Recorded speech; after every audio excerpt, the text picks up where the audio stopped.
Proof about controlled opposition is that it is probably one of the most overused terms on the internet.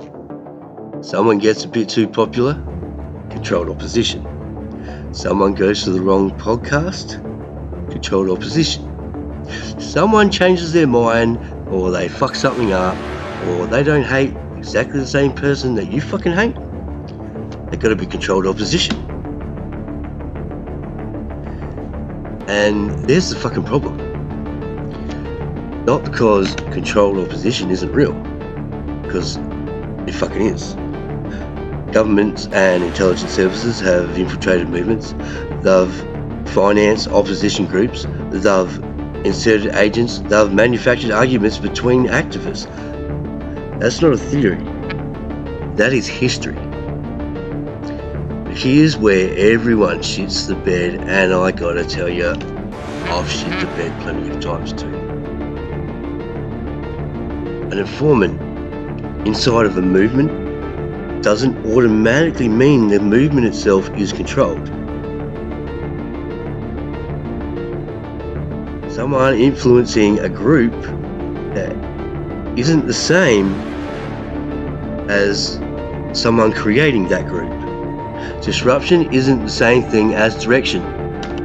And the thing is, if we can't tell the difference between those things, then we're not exposing intelligence tactics. We're just pointing the finger at cunts we don't like. And ironically, that can produce exactly the same results as what a real disruption operation wants. Everybody suspects somebody. Nobody trusts anybody. Groups split. People start accusing each other instead of looking at the fucking evidence, and eventually the authorities don't even need to infiltrate you. You do their job for them. So forget the meme version for a minute. Let's look at what the historical records actually shows. Because there's a ladder to this shit.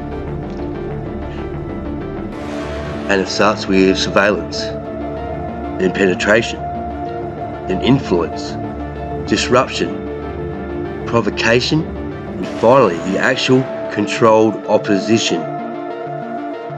Once you see the difference between those 6 things, a hell of a lot of what gets called controlled opposition online starts looking very fucking different.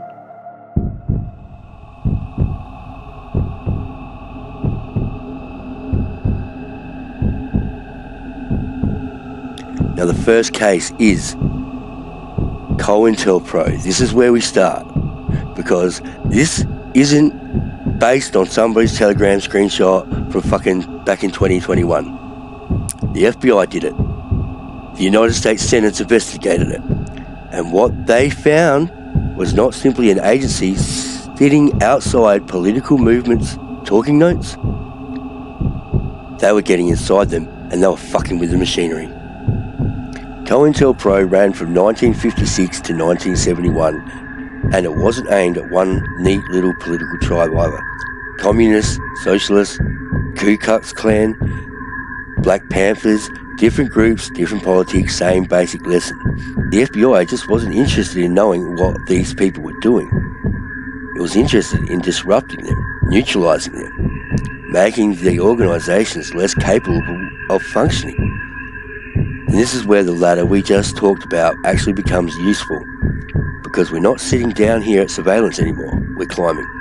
The church committee found tactics including forged letters, anonymous correspondence, fabricated propaganda, attempts to stir up rivalries between factions, attempts to damage relationships between people inside the same movement. Think about that for a second. You don't necessarily need to arrest the leader. You don't need to ban the organisation. You don't even need to convince anybody that their politics are wrong. You just need enough people inside the group wondering, who's the fucking snitch? Who's talking to the cops? Who's fucking us over? Who's compromised? And then you give that suspicion just a little bit of a push. One of the ugliest versions of this was what became known as bad jacketing or snitch jacketing. Basically, make a genuine activist look like an informant. That's it. That's all you do. That's the weapon. You don't have to prove that they're an informant. You don't even have to arrest the poor bastard. You just have to make everybody else believe that he fucking well might be. And then watch what happens. Trust collapses. People turn on each other. Factions form. Good people get pushed out. Everyone starts looking sideways at everyone else, and suddenly the organisation is spreading more energy investigating itself than fighting whatever the fuck it was formed to fight in the first place. That is disruption.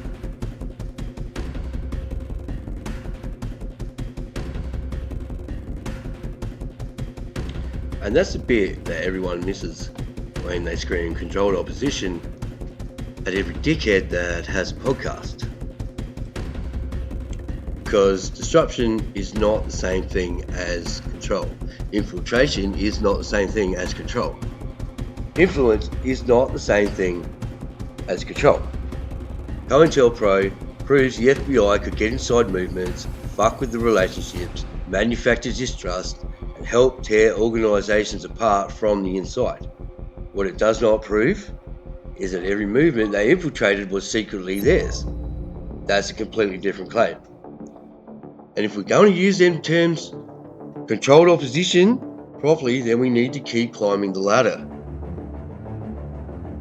Because the next stop is when the operation stops merely fucking with the opposition and starts shaping where the opposition actually goes. That's all about the Stasi in the next episode of Controlled Opposition. Till then, lockdown weedy out.